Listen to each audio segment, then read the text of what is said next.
warahmatullahi wabarakatuh. Assalamualaikum warahmatullahi wabarakatuh. Saya hormati dosen penguji Bapak Fatur Rahman dan Bapak Nur Sikin. Saya mulai di sini modul ajar kurikulum merdeka yang saya buat ini tentang topik berbakti dan taat kepada orang tua dan guru. Di sini alokasi waktunya adalah 120 menit. Ini merupakan modul ajar pada pertemuan kedua yang saya pilih sebagai bahan ujian pada siang hari ini. Kemudian untuk kompetensi awalnya yaitu siswa menunjukkan cara berbakti dan taat kepada orang tua dan guru dengan benar. Kemudian profil pelajar Pancasila dan pelajar rahmatan lil alamin yang ingin saya capai yang pertama yaitu beriman, bertakwa kepada Tuhan Yang Maha Esa dan berakhlak mulia, bergotong royong dan kreatif. Sedangkan profil pelajar rahmatan lil alamin yang ingin dicapai adalah berkeadaban, keteladanan dan berimbang. Untuk model pembelajarannya adalah project based learning sehingga sarana dan prasarana yang perlu disiapkan untuk peserta didik yaitu lembar kerja, alat tulis, kemudian gawai atau HP. Sedangkan untuk guru yaitu LCD dan proyektor, kemudian laptop, papan tulis dan spidol ini opsional jika memang dibutuhkan. Kemudian Al-Quran terjemah dan lembar penilaian. Target peserta didiknya adalah tipikal atau umum. Jadi peserta didik ini tidak memiliki kesulitan untuk mencerna dan memahami materi ajar. Tujuan pembelajaran yang ingin saya capai pada pertemuan kedua ini yaitu peserta didik dapat menunjukkan cara berbakti dan taat kepada orang tua dan guru dan mengkreasikannya dengan membuat produk pembelajaran yang menarik. Dan yang ketiga yaitu peserta didik dapat merancang solusi terhadap perilaku anak yang durhaka kepada orang tua dan tidak menghormati guru dengan menciptakan karya yang menarik. Jadi nanti goal terakhirnya adalah sebuah produk. Bu Aminah cukup saya kira. Tadi menggunakan pendekatan PBL. PJBL. Coba di kegiatan PJL apa PBCL? PBCL Pak, berbasis produk. PBCL. Coba di kegiatan inti prakteknya PBCL-nya di mana tuh? Ini Pak, rangkaian prakteknya seperti ini, seperti langkah-langkah dalam pembelajaran PJBL, yaitu pertama, yaitu saya mengajukan pertanyaan mendasar terkait sebuah masalah, kemudian mengajak anak untuk berdiskusi tentang masalah tersebut, bagaimana solusinya.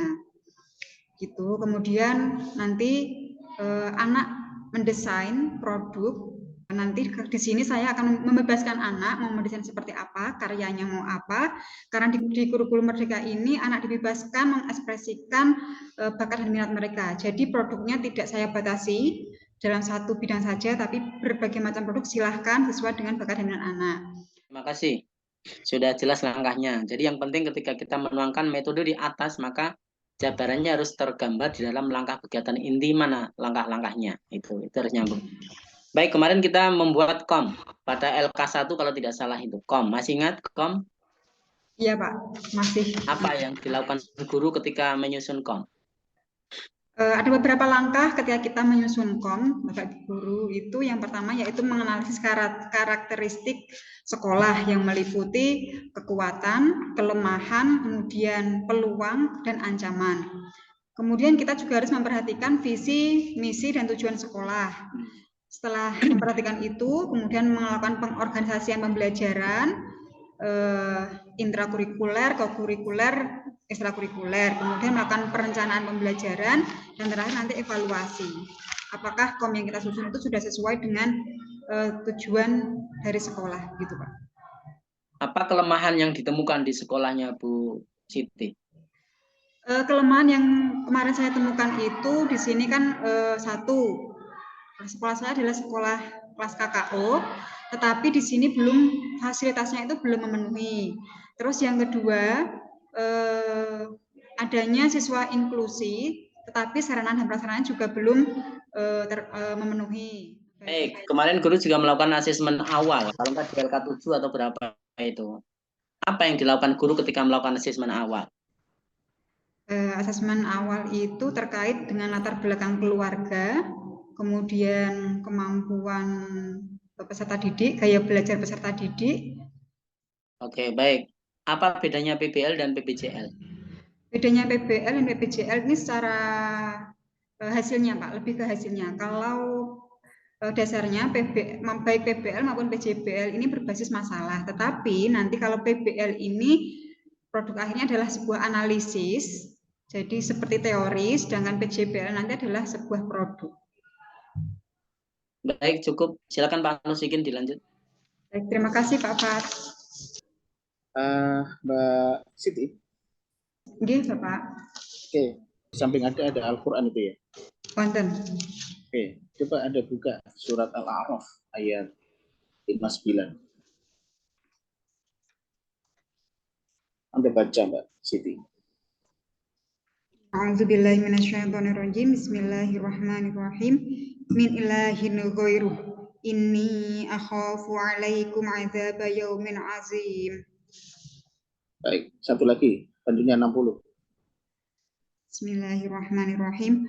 Qolal mala'u min qaumihi inna lanaraka fi dhalalin mubin. Baik, coba keluarkan di antara dua ayat itu 3 saja tajwid. Tajwid yang pertama min ilahi itu adalah idhar. Ilahin ghairuh itu juga idhar. Ini akhafu itu mat jaiz munfasil. Mala'u min qaumi non mati bertemu qaf itu ikhfa. Oke, cukup. Anda tulis ayat terakhir dari surat Al-Fatihah. Ghairil maghdubi 'alaihim waladdallin. Silakan. Setengah menit. 4. Oke, tunjukkan kalau sudah selesai. Tolong di foto ya, dikirimkan ke saya. Pak Jatri. Baik, Anda jadi guru menemukan nggak kendala-kendala pembelajaran dalam PAI? Yang saya temukan itu anak tidak bisa membaca Al-Quran, Pak. Apa yang Anda lakukan? Ketika anak tidak bisa membaca Al-Quran, maka akan pertama saya motivasi untuk belajar, dan saya memfasilitasi itu. Jadi mengajak anak untuk belajar di luar jam pembelajaran PAI. Baik, terima kasih. Terima kasih Pak Fatur. Terima kasih Pak Nur, Bu Siti Aminah.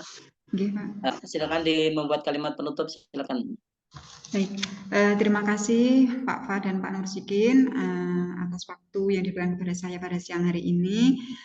Memang saya masih butuh banyak sekali belajar agar lebih mantap lagi dalam penguasaan baik itu materi profesional maupun pedagogik. Mohon arahannya, kurang lebihnya mohon maaf. Wassalamualaikum warahmatullahi wabarakatuh. Waalaikumsalam warahmatullahi wabarakatuh.